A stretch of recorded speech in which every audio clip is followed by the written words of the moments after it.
Okay, let's start. Welcome to this third webinar that the ETUI is organizing. My name is Maria Nikolova, I'm Communication Officer at the ETUI, and today I'll be your host at this edition of the ETUI series of webinars on the new normal in the world of work after the COVID crisis.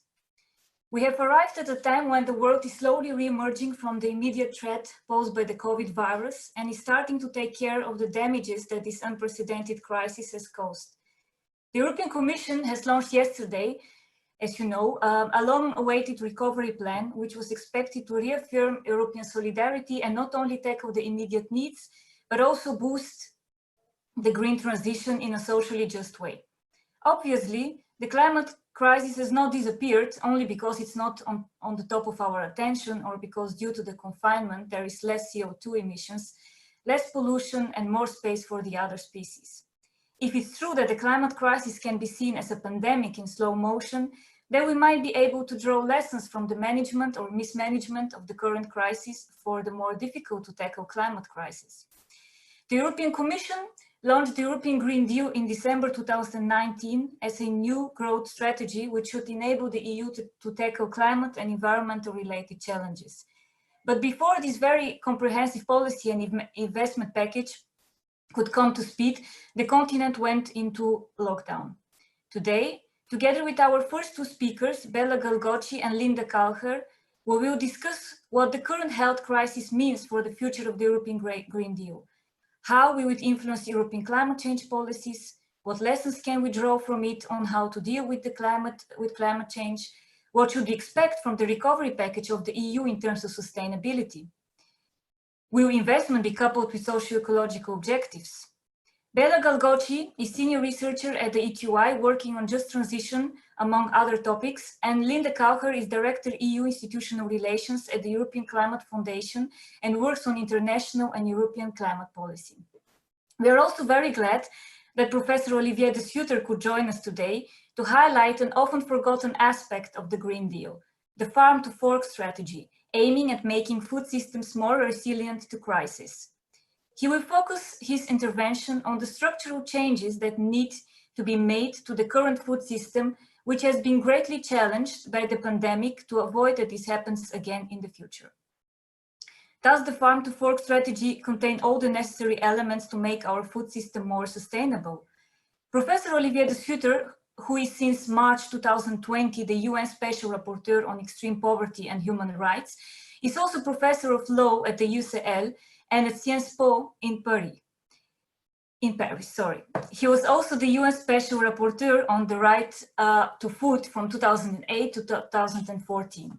And last but not least, we are happy to welcome Felix Mayer to this webinar, who is ETUC advisor on climate change, sustainable development and energy policies, and who will comment on the presentations and tell us more about the work of the ETUC on these matters.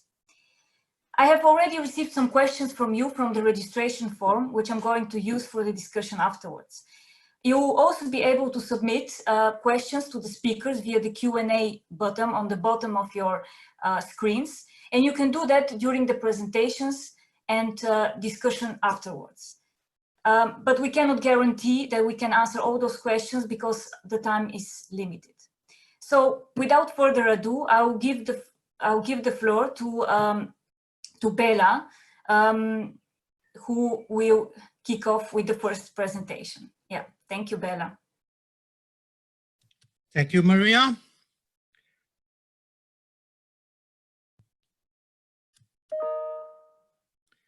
So thank you, and yeah, good afternoon, everybody. You hear me well? Okay, so connection is okay. Yeah, so wait 1 second. Yes, so today I will talk about the links between the pandemic and the climate crisis, risks and opportunities, mentioning the European Green Deal, just transition in this new context, raising questions about the here and now versus the long term, a recovery that is certainly not getting us back to the same, so no way back to the normal.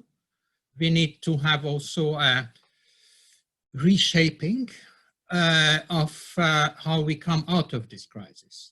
And then I will also have a few words on the yesterday launched Green Recovery Plan. First of all, I think it's really a difficult relationship between the pandemic and the climate crisis. I would be a little bit reluctant to see the pandemic as an opportunity. And I think the relationship between the two is rather complex and difficult. But there are lots of lessons here. First, the COVID crisis poses an imminent and direct threat. So we can, not see it, not feel it, but realize it, and realize it as an imminent danger. For the climate crisis, it's much more difficult. It is an elusive and much more indirect crisis, at the same time, at a much bigger magnitude. We also have the problem between individual risk and collective risk. For the COVID crisis, there is a link between the individual risk and the collective risk. Not so for the climate.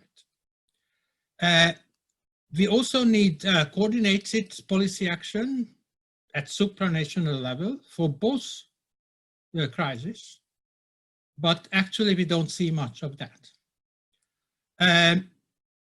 As it has been often mentioned, the lockdowns had some sort of windfall environmental dividend. So suddenly we have clean air and less pollution. We saw the satellite images that are incredible, but we have to be aware that this will not last long.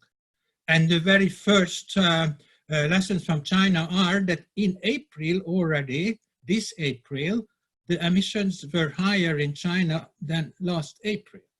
So, and that was seen as a good sign, actually. So the lockdowns at the same time pose, it's a wake-up call because it shows us the magnitude of the challenge.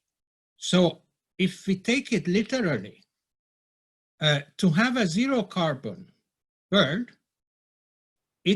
in the current economic structure, we would need a permanent lockdown, full and permanent. Then we would have a zero carbon.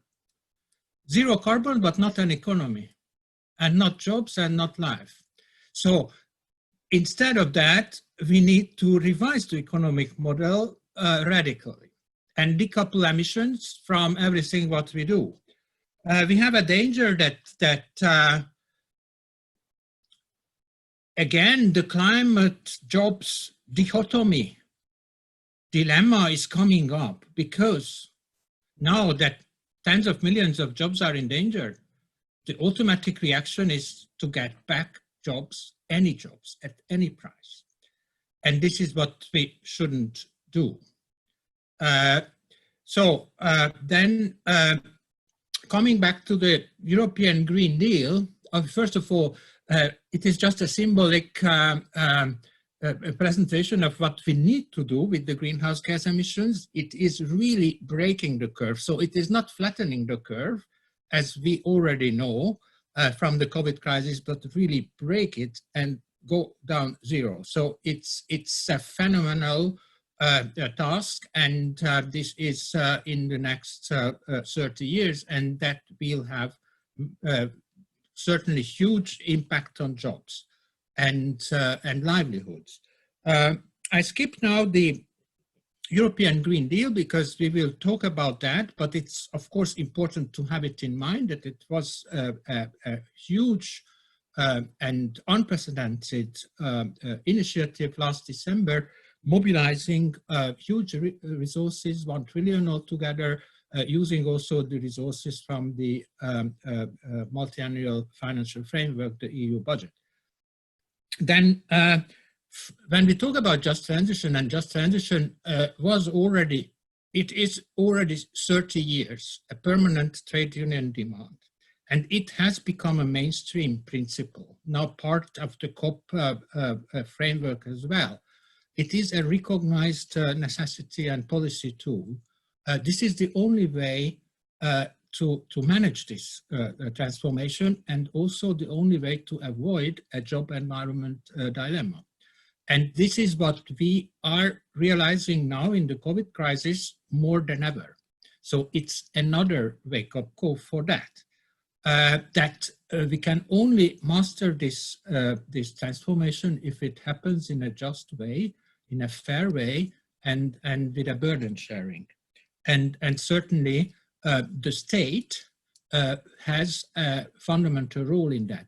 By the way, that was another important lesson from the COVID crisis, that suddenly the state had gained so much importance that we would never even imagine that is possible. And for the climate crisis, we also need the state. Then, yes, it is clear that there is no return to business as usual. Recovery programs need to have a strong structural focus on decarbonization, and have also a stronger just transition component. It took some time to realize that after the first shock, but now we are on the right track, and that these two needs to be coupled. The European Parliament some weeks ago approved a resolution on an ambitious EU budget and also a recovery plan, where there is place also for raising own resources for the EU. It is important to see that originally 18 EU nations, but Romania joined lately, so there are 19 member states that are supporting this green recovery, that are supporting the Green Deal objectives, and they are supporting the radically revised 2030 emission target. So from 40% reduction going up to 55, that is absolutely necessary. By the way, to mention here that Belgium was not signing this, interestingly, among the usual suspects from Central Eastern Europe. And now we have the Commission, a new and really historic proposal for a recovery plan of 750 billion euro with important programmatic focuses. One most important is the retrofitting and deep renovation of buildings. That is certainly extremely important, and that would take up 350 billion euros. We only have to question how realistic this is, because what we achieved so far was 0.2% deep renovation rate, and we have to go up to 3%, more than 10 times. So it is also quite a big task. Renewables, second focus, very important, but also we have to see that there is a huge challenge here. We know that renewable investments have collapsed in Europe in the last couple of years, and in this year even we expect again a 20–30% reduction. So there is again much to do here.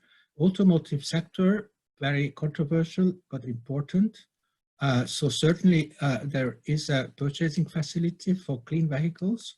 It is, however, not really defined what are clean vehicles, and this is certainly very important to do. Then the last, and I think it's time to round it up. So Wait a second. Hello. Are we still connected? Okay, I just cannot further the slide.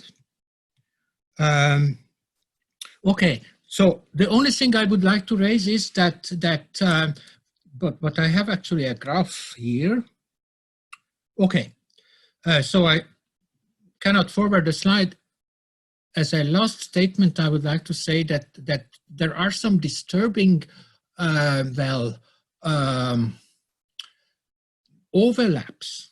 So if we look at these different resources, the European Recovery Plan, the European Green Deal, and the multi-annual financial framework, how much overlap? Is it the same thing? To what extent it is a budget reallocation that is providing the main source? So there is a lot of discussion out here, and certainly the most important thing is that this Commission proposal is being going through the Council, and we are far away from that, but it would be certainly important. Thank you very much. Thank you, Bella. Thank you for this interesting presentation. Yeah, Linda, over to you.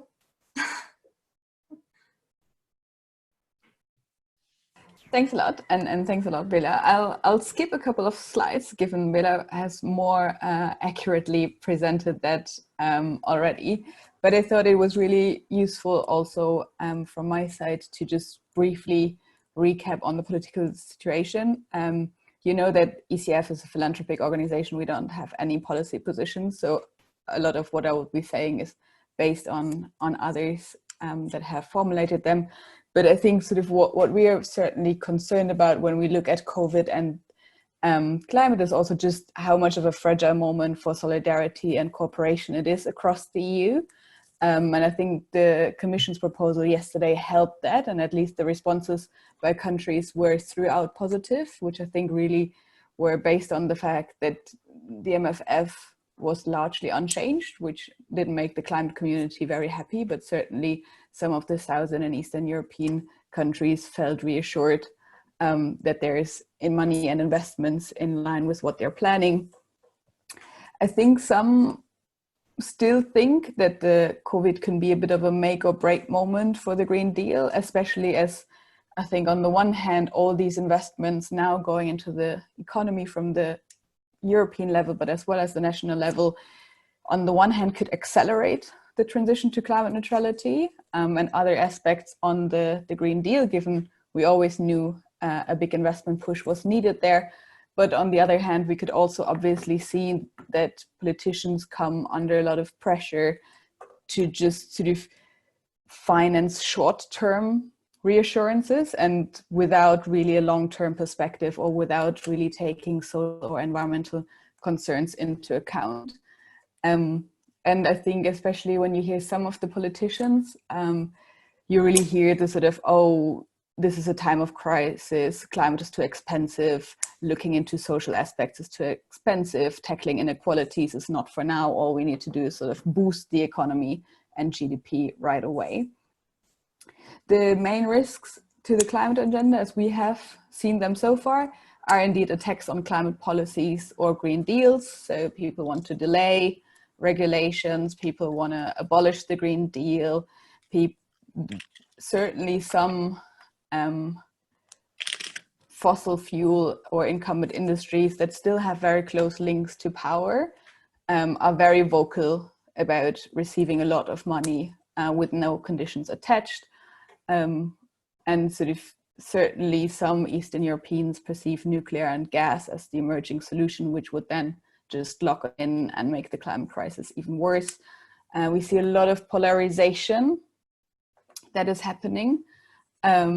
And that is obviously another concern for the political debate.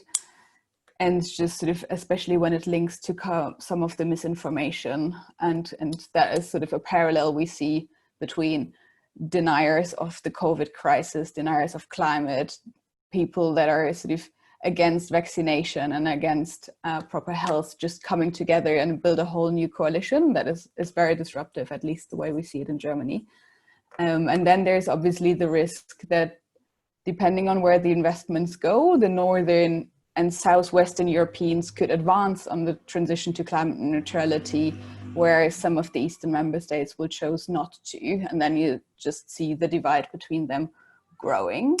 And that will be reflected in some of the living standards, but also just in the modernization of their economy. And we all know that the current 40% target is not in line with climate neutrality, and that's why the Commission obviously put the 50 to 55% target forward. And I think it's quite reassuring to see how this is still on the table. But what I think we're worried about, and what I think probably some of the audience, or I would be keen to hear back from the audience, is indeed sort of how we can ensure that if in an ideal world, the projects that sort of quickly stimulate the economy, provide additional local jobs, which are sort of somehow here in the green middle. If this happen, are we sure that the just transition debates happen alongside? If we would now see a massive boost on e-mobility, where's the just transition platform for the car manufacturing sector? Or if we see a major investment in circularity, are we comfortable that the right skills and jobs are there for these elements? And so I think that's sort of capturing a bit what we would like to propose, but also are working with a lot of actors on, is that we should ensure that the investments that are supporting the transition are prioritized, else we create a good bunch of stranded assets, especially when it comes to gas infrastructure. We're looking into identifying shovel-ready projects that indeed can deliver benefit for lasting jobs, health, and growth. And I keep it a bit in quotation marks. And we want to put these emphases in the front as the climate as a secondary thought for that. And it's really looking into what are the additional just transition debates we would need, and which are the regions that might be affected by multiple transitions at the same time. I'm German myself, so I know for Germany it could be the Saar region that sees a lot of these transitions, and I'm not sure if they're thought together in the region. And really also looking into when these boosts of investments are happening, how are they addressing social concerns?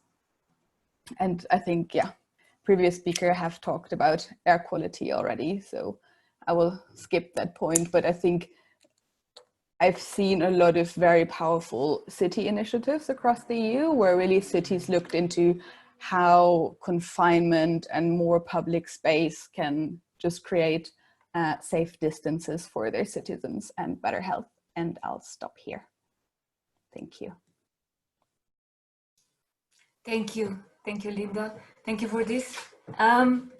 So this was about more general the European Green Deal and the stimulus package that is now on the table.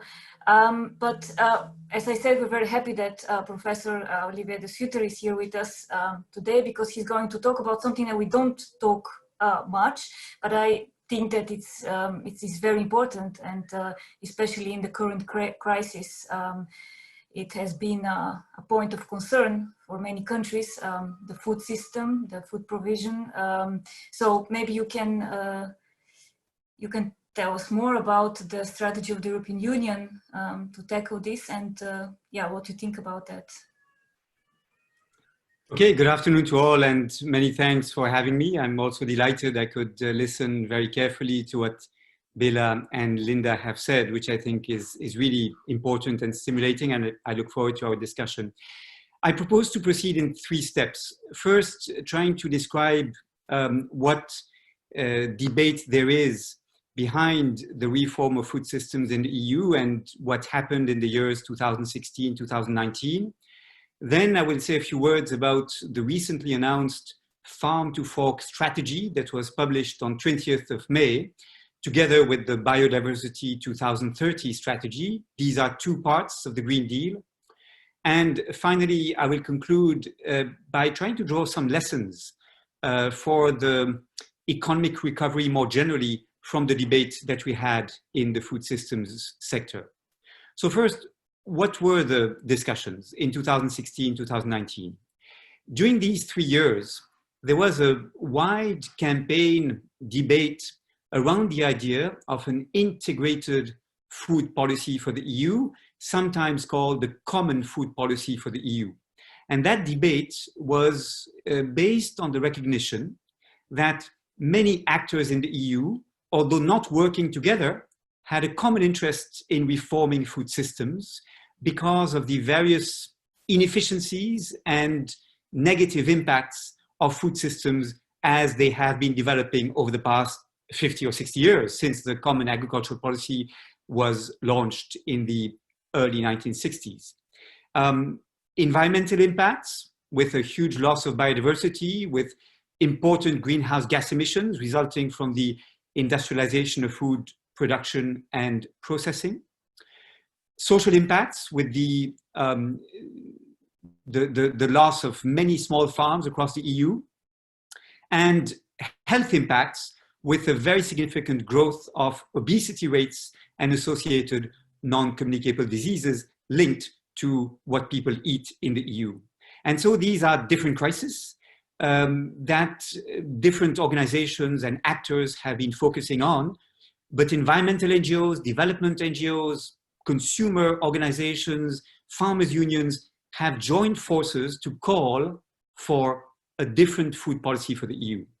And that call was discussed in various meetings, seminars, events in the years 2016, 2019, with essentially 3 major claims. The first claim was that the different sectorial policies that affect food systems are not well integrated in the EU. We have an agricultural policy, we have an environmental policy, we have a health policy, we have employment, social protection policies, we have trade policies. We don't have one overarching umbrella strategy to reform food systems. And we have many inconsistencies across these different sectorial policies, all of which, of course, influence how we produce food and what we eat, but all of which are not well integrated and not fitting together. So we have, for example, a common agricultural policy that makes it more difficult for consumers to have access to healthy, nutritious, fresh foods. We have economic incentives for big landowners in the subsidy scheme of the Common Agricultural Policy that raises the price of land and makes it difficult for young farmers to emerge and to join the profession. We have many, many inconsistencies between the different sectorial objectives pursued by different sectorial policies. So that was the first claim. We need more integration.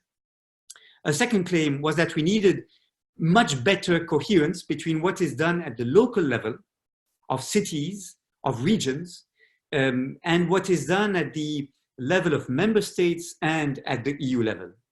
In the years 2016, 2019, together with a group of experts called the International Panel of Experts on Sustainable Food Systems, we organized a series of city missions. Time we spent in Montpellier, in Milan, in Turin, in Freiburg, discussing with municipal authorities the efforts they were doing to rebuild local food systems. Copenhagen is another example, amongst others, Paris, and so forth. And it was very striking that all these cities, all these municipalities had the impression that their attempt to build local food systems, to reconnect local farmers to local consumers, were not being supported by the member state, were not being supported by the EU level, because the EU basically tries to harmonize, to homogenize, to increase competitiveness of the agri-food sector by encouraging undistorted competition across the EU at the expense of relocalized, re-territorialized food systems. That was the second finding. The third focus was on the kind of governance we need to make a transition. It's one thing to manage a crisis and to mend the crisis as it develops. It's quite another to make a society-wide transformation from one system to another. To do that, you need a specific governance tool that consists in an action plan, multi-year objectives, benchmarks you want to achieve, indicators of progress allowing you to measure progress, and especially accountability for results. And we do not have such a food policy for the EU that makes a transition from what is now unsustainable to the future that should be much more sustainable. We do not have a food policy in that sense. We do not have indicators of progress that can measure at which pace we are moving towards achieving sustainability objectives. And so these were the claims, and we had many events around this issue, and we've had involved policymakers, scientists, civil society, MEPs, etc. And finally, when the Green Deal was announced in December 2019, we were delighted that the food strategy was part of this. And a few months later, now on 20th of May, the Farm to Fork strategy was announced, a strategy, and I quote from the title of the communication of 20th of May, a strategy for a fair, healthy, and environmental friendly food system in the EU. And it's a very promising strategy. I would like to highlight 3 positive points and then express perhaps 4 reservations. What's very positive is that this Farm to Fork strategy understands that we cannot change production without changing consumption. So it goes from the farm to indeed the plate of the consumer, understanding that change must be chain-wide and cannot be limited to one particular segment of the chain. That, I think, is a very important achievement. Secondly, there's a recognition that the food environment must be changed. So it's not anymore as in the 80s or 90s where we said the consumers should be made more responsible. They should be given the right information to make right choices, right? Empowerment of consumers. That's important, but it's not sufficient if the system is not reformed to make the sustainable choices also easier and affordable. So the need to reform the food environment to support changing diets is recognized quite explicitly, and I think it's also a very positive component of the Farm to Fork strategy. Thirdly, the strategy does link the Farm to Fork strategy as part of the Green Deal with the Common Agricultural Policy reform. Now, as some of you may know, this is a huge part, of course, of EU policies, 58 billion euros per year. A significant portion of the budget of the EU goes to the CAP. And the Commission had made proposals for reforming the CAP in June 2018, basically based on the idea that states should adopt strategic plans for agriculture and that they should design these plans in accordance with 9 broadly defined objectives at EU level, right? What's interesting in the Farm to Fork strategy is that the Commission says we should ensure that these strategic plans should be aligned with the Green Deal's objectives. So the Common Agricultural Policy will be reshaped, redesigned in order to contribute to the Green Deal's objectives. I don't think this is entirely convincing because of the amount of money that still goes to direct subsidies to farmers based on the surface they cultivate. So I have some doubts, but I think it's a good sign that the CAP is formally announced to have to contribute to the Green Deal. However, there are 4 major reservations I must make to the Farm to Fork strategy that has been announced. First, there's no governance of transition. There's a chapter in the communication on achieving the transition, but this chapter is all about which research and development should we promote, which investments would be desirable. There's no governance. There's no monitoring of progress. There's no accountability. There are no indicators that allow to make sure we make progress in the right direction at adequate speed. We'll see whether this changes. The Commission announces in its communication a new regulation by 2023 for a fair, sustainable food system, which may provide that governance framework like the one we have for climate and energy, but this is still to be coming and it is not present for the moment. Secondly, there is a relatively too weak link between the Farm to Fork strategy internal to the EU and the trade policies of the EU. And to me, that is a major incoherence. We cannot, on the one hand, demand from our farmers that they produce more sustainably, demand from consumers that they eat more healthily, and then negotiate with the Mercosur, launch negotiations with the US on major deals that will really expose our own farmers to unfair competition from abroad, from countries that do not impose similar standards to their farmers, and encourage a low-cost food economy in which consumers will have access to low-priced food items that make them sick. And I think that's a major inconsistency. We need to rethink the trade policies in order to make sure they're aligned with the Green Deal and the farm-to-fork strategy in particular. All my discussions with DG Trade showed this will be very difficult to achieve. There are some interesting paragraphs in the farm-to-fork strategy about this, but really this is all about the sustainable development chapters in the trade agreements of the EU. There's nothing about real enforceable conditionalities linked to environment, health, or social conditions for workers in the food system. And I think that's a major problem, this lack of alignment between the internal objectives of the EU in making its social and ecological transition on the one hand, and the external policies, in particular the trade policies, on the other hand. The third reservation is there's far too little that is said in the farm-to-fork strategy about the social innovations that are developed at the local level. Vegetable gardens in cities, community-supported agriculture, short food chains, the development of agreements between the retail sector and charities so that the unsold food items on the shelves of supermarkets are given to poor families. None of this is referred to, and my sense is that we are not fully using the huge potential of these social innovations in alternative food networks, alternative food systems, and we remain very much focused on the mainstream food system as if there were no alternatives that could be supported. And I think for cities trying to develop local food systems, there's little in the farm-to-fork strategy that will be of support to them. And finally, and this is most important, I think, for our collective discussion, there's no real recognition of the need to move away from an approach that has, over the past 60 years, tried to increase the amount of calories for markets and lower the cost of food for consumers, what I call a low-cost food economy.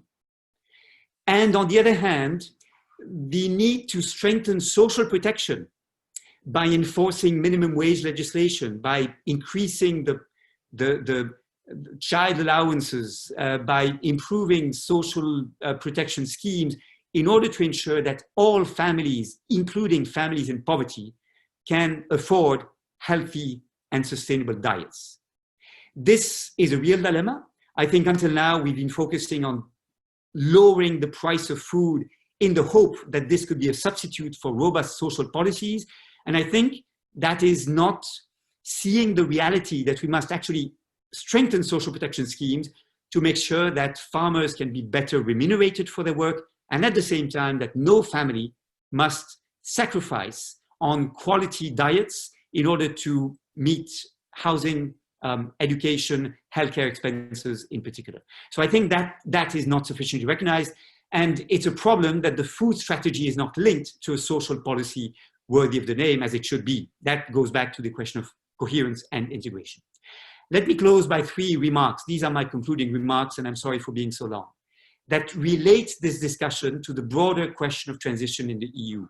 First, I think what we are all saying is that we need to connect the short-term measures adopted to meet the emergency of the crisis with a long-term vision of what a sustainable economy, society, or food system may look like.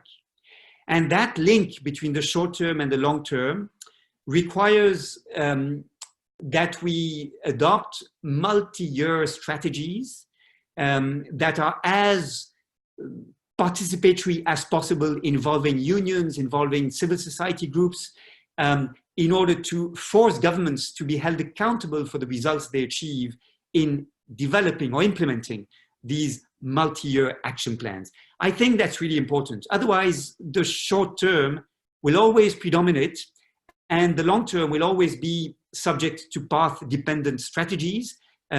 We will remain hostage to the short-term imperatives of the day. And I think what we are seeing now, with many states having recovery plans in which the priority is to rescue companies who otherwise might fall bankrupt and to avoid massive unemployment without any consideration for the green recovery, is a symptom of the need to think the link between short-term and long-term. Secondly, it's really important that trade, the external trade policies of the EU, are looked at more carefully for their compatibility with the Green Deal's objectives. It's very striking that the only reference to trade in the letter of mission that was addressed to Vice President Timmermans in charge of the Green Deal in the von der Leyen Commission refers to the carbon tax at the EU's borders. But that's very weak in the sense that it certainly does not go at the heart of the social and economic conditionalities that should be incorporated in trade policies in order to support sustainable development within our trading partners' development pathways.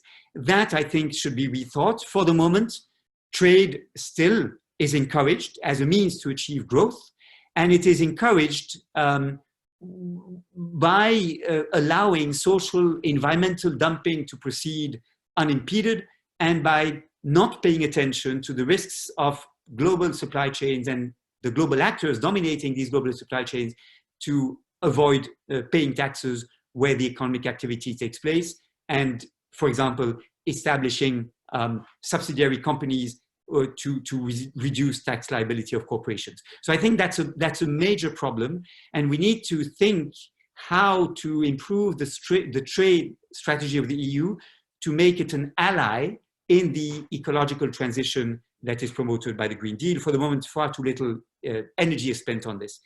Thirdly and finally, I think it's really key that the ecological and the social transitions are closely connected. And that is, of course, not a point I should emphasize much, particularly not after Bela and Linda have spoken. But I think it's really key to realize that for most of the European public opinion, there is a trade-off here. Many people say environmental concerns are not an imperative in times of economic crisis. These are luxury considerations we cannot afford in the face of massive unemployment and massive increases in the figures of poverty. But that is not true. There are many huge choices to be made today. I think Bela is entirely right in this, that will influence our economy for the next 10, 15 years. And if we do not seize the opportunity of greening the economy, we will lose not only the once-in-a-lifetime chance to change the economy for it to be much more climate friendly, but we also will lose the huge opportunity to create jobs in renewable energies, in the insulation of buildings, in the development of the circular economy and so on, and to develop a green economy that can allow poor families to have access to goods and services they otherwise would be denied. For example, in the sector of mobility or food or renewable energies. Of course, there would be much more to be said here. I must remain at a very high level of generality, but I think these are the three messages I would like to close with. Thank you very much. Thank you very much, Olivier. You said many interesting things. What I will retain is that it is finally recognized that the change should be chain-wide, but we need enforceable policies and we need to strengthen social protection. Now over to Felix.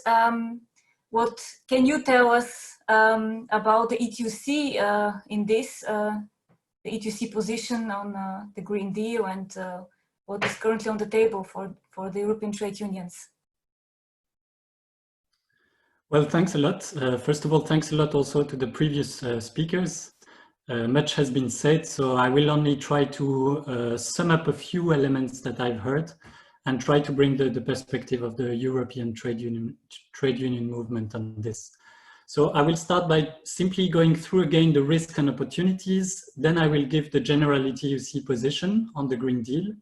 And then I will give I will remind the definition of just transition from our trade union movement perspective. So on the risk and opportunities, I will not spend too much time, but for sure, the main risk is the massive potential for job losses in the different sectors, be it tourism, be it culture, aviation, social sector, the automotive industry, textile, energy intensive industries, etc. This is the biggest risk that we have in the short term. The second risk, as it has been said, is that climate action is not anymore high on the political agenda. And we've seen some countries right after the crisis asking the EU to lower down its ambition in the European Green Deal. We've seen some industry association asking for delays in the implementation, etc. So I think this is a very high risk as well. And the third risk is about the risk of rising inequalities between sectors, between countries as well, and between regions, and also between people, because the people most at risk in terms of losing their job are usually the people that are less qualified and working in more precarious sectors. So for me, if not properly designed, the recovery strategy risk of losing public support in public policies and will lead to a lack of social acceptance for policies. In parallel to that, there will also be a risk that there will be no concrete actions taken on climate change because it will become secondary. And these two things could result in some distrust in political elites. And it would therefore be a stress test for our political leaders on their credibility, on their capacity to react, and on their ability to keep the commitment they made on climate action. So it will be also a stress test for our democracy too, as well, in terms of governance. On the opportunities that I see in the current crisis, one of the opportunities is that it could federate the society among a common project, which is to rebuild. And I think in the time of polarization on social media and strong political divide, it could be an opportunity to use it like that. It can also be an opportunity to change the previous equilibrium that we thought were impossible to modify. So we've seen with the French and the German plan that solidarity can be stepped up in this context. We can see also that there could be some change in the governance. We've seen that over the past month, the trade unions have been much involved in companies to try to solve the problems. As Bella mentioned, we see also a stronger role for the state, and many people could not imagine a few months ago that the state had so much power. And finally, it can also change the relation that we have with science compared to fake news, because we see what happens when there is when science is not heard. So I think these are some opportunities. Finally, I see also that there are opportunities in future and climate-proof investments, because we will have a once-in-a-lifetime opportunity for massive investments with the recovery plan that is presented by the Commission and also in the different states. And these investments can be more resilient than before. And we see that, for example, renewable energies, but also sales in electric vehicles have shown to be more resilient to the crisis than other usual investments that were perceived as strong and more bringing back investment before. So these are a few elements. But from our trade union perspective, it's important that these opportunities are taken and that the risk do not lead to some regions, some workers, or some sectors being left behind even if they come from the fossil fuel industry or polluting industries. So now let me move to the general ETUC position on the Green Deal. So before the COVID-19 crisis, the ETUC had welcomed the European Green Deal, and we saw this communication from the Commission as a source of hope and renewal for the European project. We really think that it brings a strong and positive vision that was much needed at the time in the context of Brexit and in the context of rising nationalism. And actually, after the COVID-19 crisis, the European trade union movement believes that it's even more true, and that in order to recover and to reconstruct, the EU needs a project and a vision to steer these recovery plans. On the objective or the ambition of the European Green Deal, for the ETUC, it's clear that there is no job on a dead planet. So the trade unions welcome the objective of reaching zero net emission by 2050, and we support the interim target of minus 55% by 2030. But for trade union, it's clear that targets alone do not make a policy. And usually trade unions are known to be pragmatic, down to earth, and to judge on the concrete results that we get from actions. And these discussions on targets, therefore, should not be isolated from the discussion on funding and the discussions on policies. On the discussions on policies, we see that what the Commission is proposing goes in the right direction. For example, the Circular Economy Action Plan, the Just Transition Fund, the Industrial Strategy, Biodiversity, Farm to Fork, etc. All these are initiatives that goes in the right direction and that we support. But at the moment, it remains some kind of vague wording or some kind of strategy. But to us, the real political struggle will be in the detailed regulation, and we see it already with the proposal of the Climate Law and the Just Transition Fund. On the finance aspect, in the previous proposal before the COVID-19 crisis, we saw that in reality, the financing proposed by the Commission was more of a reshuffling of existing finance than a real new plan matching the ambition. We see that the European Court of Auditor recommended investment of around 1,000 billion per year. And the Commission plan from the von der Leyen Commission was proposing 1,000 billion for 10 years. So von der Leyen spoke about a man on the moon moment, but it's clear that one does not send a man on the moon without the right equipment. So it's needed to have more money. And for that, the recovery plan that was presented, by the Commission yesterday goes in the right direction with more money to be taken. But to us, it's also necessary to finance this through fair taxation. So for the moment, the Commission is proposed to borrow this money and to reimburse it in 2028 or and between 2028 and 2058.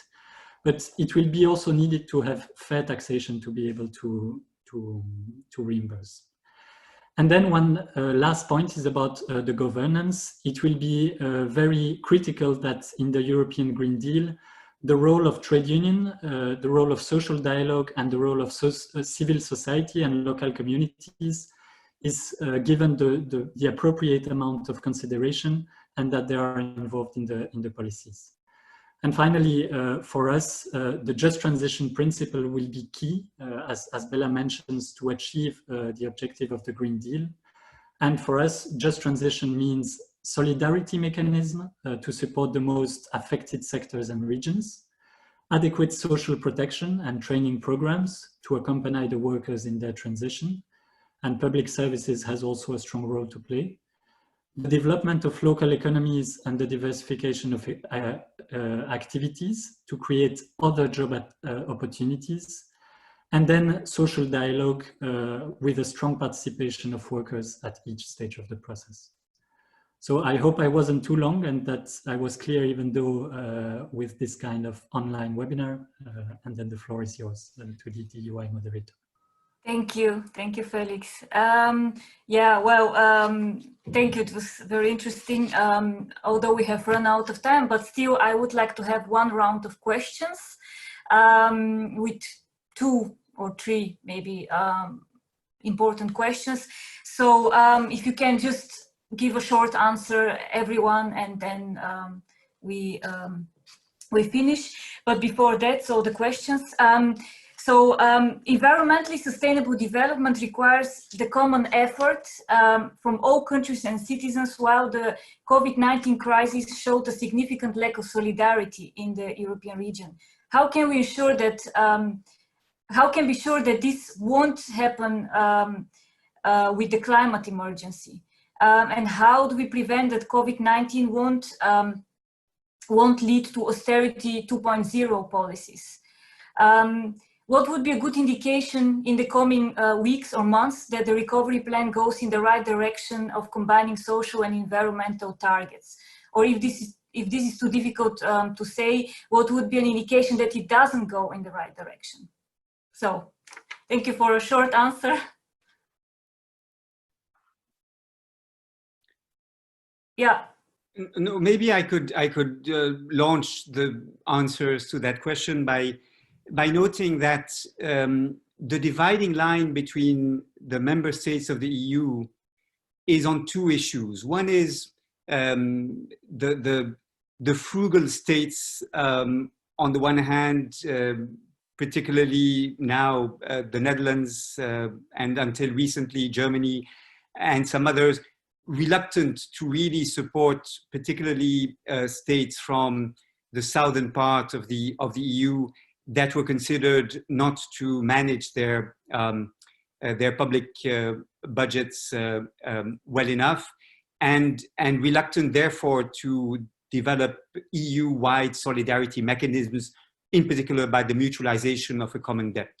So that's one dividing line. The other dividing line is between the member states who want a green recovery and those who want recovery as usual. And I think what's interesting is that these are 2 different dividing lines, and a country such as the Netherlands is very, very suspicious of the provision of grants to countries without any conditionality, and very suspicious about loans that would not be very strongly connected with conditionality linked to macroeconomic management. But the Netherlands published on 21st of April a very powerful paper about the green recovery, insisting that lots of money should go into investing in the green economy, in the circular economy. So I think the contours of a EU-wide compromise should strike the following deal, right? The countries who are reluctant to show much solidarity towards particularly Italy, Spain, Greece, and to a lesser extent Portugal, are countries who can be convinced to help if the recovery is one that puts us on the path to the mitigation of greenhouse gas emissions and to the recovery of biodiversity. So I think that is how I would answer. I do not have a table of the position of each of the countries, but I think it's on this cross section that we should work. And maybe quickly from my side, I think what is interesting to see during the crisis is really also how some macroeconomists and other actors really start thinking the ecological and social and economic crisis together. So I think the movement ideally just grows by an additional layer, and it was even yesterday an interesting development in Germany that the biggest German industry association, the BDI, is against car scrappage schemes because they say they don't make sense economically and they don't make sense socially. What we need is to ensure incomes and jobs, but not at the cost of giving too much money to the sort of wealthier part of society that can afford to now buy a big car. And I think these elements are really interesting reflections and see how much the debate really moved on from 2008, 2009. Yes, thank you. Maybe, yeah, Felix, you want to say something? Yeah. And after Felix. Sorry. Okay, so now maybe on the austerity and how to repay the debt, I think there are different dimensions, and for sure the solidarity between member states is one thing. And it's clear to me that there is also a clear difference, as Olivier pointed, between the countries that ask for more climate ambition and that are reluctant to increase the budget. But there is also a clear divide between the countries that will benefit from the transition to the green economy compared to the other countries that could actually suffer a lot. So you can see these differences. But in parallel to the solidarity between member states, I think the solidarity between people, sectors is also something that we should insist more on. And here again, the role of fair taxation. We, as the European Trade Union Confederation, we push for the adoption of a common consolidated corporate tax base. We ask also for a minimum corporate tax of 25%, so that the companies that gain the most contribute also to this. And also we ask for a financial transaction tax, which could also contribute to make the funding. In the Commission's proposal that we saw yesterday, they identified the tax on non-recycled plastic, the revenues from ETS, etc., as possible elements that will be used to reimburse the debt. But from my perspective, I see this a bit as a contradiction to use these elements to pay back the debt, because these taxes are supposed to be used as incentives for people to reduce their greenhouse gas emissions and to adopt more sustainable lifestyles. And therefore, if you count on this money in the long term to reimburse the debt that you are making now, it means that you expect in the long term that you will still have carbon emissions that will pay back in the long run. So I see a contradiction here, and I think we should look much more in a fair taxation, fight against tax fraud, etc. Okay, Bela, yes. One remark. You hear me now? Yes, yes, yes. Good. Okay. So one remark on the cooperation, and I think for the climate emergency, we need a supranational cooperation beyond the EU level, so a global one. And this is absolutely not visible. So this is much more difficult, even within a country. If you look at Australia, for example, they didn't learn anything from the bushfires. They are building the world's biggest coal mine, and they don't see the link between their own coal mine and the bushfires. So with this, I'm really not sure how we can make further progress. Of course, at European level, we need to do the maximum effort, and there are some good signals for that. I wouldn't overestimate the divide between the 19 who signed up for the Green Deal and the rest, because the real problem child was Poland, less even some other Central Eastern European member states. And if there is a good signal with the Just Transition Mechanism, I think even Poland can be convinced. For austerity, I wouldn't be afraid to have a second austerity wave. First of all, because this low interest environment seems to go on and go on in possibly infinite times.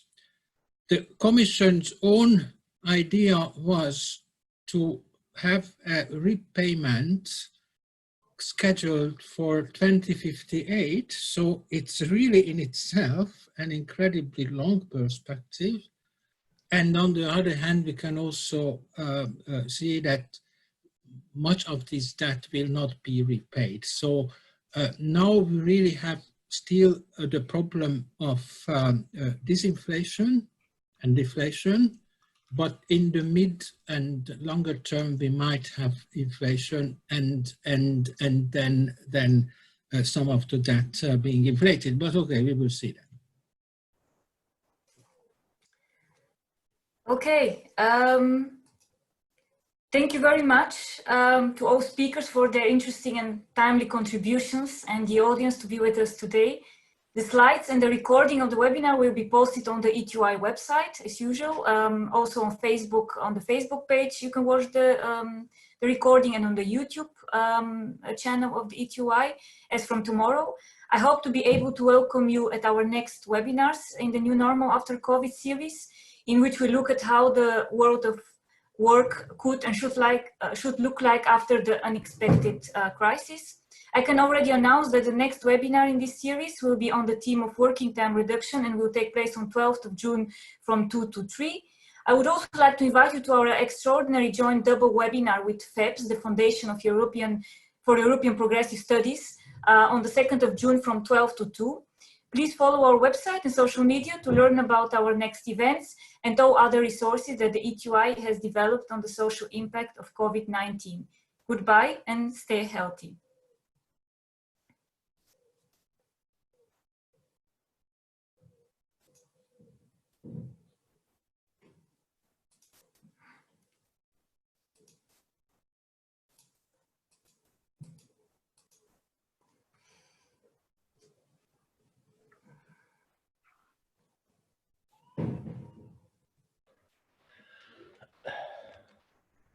Voilà, très bien. Hein?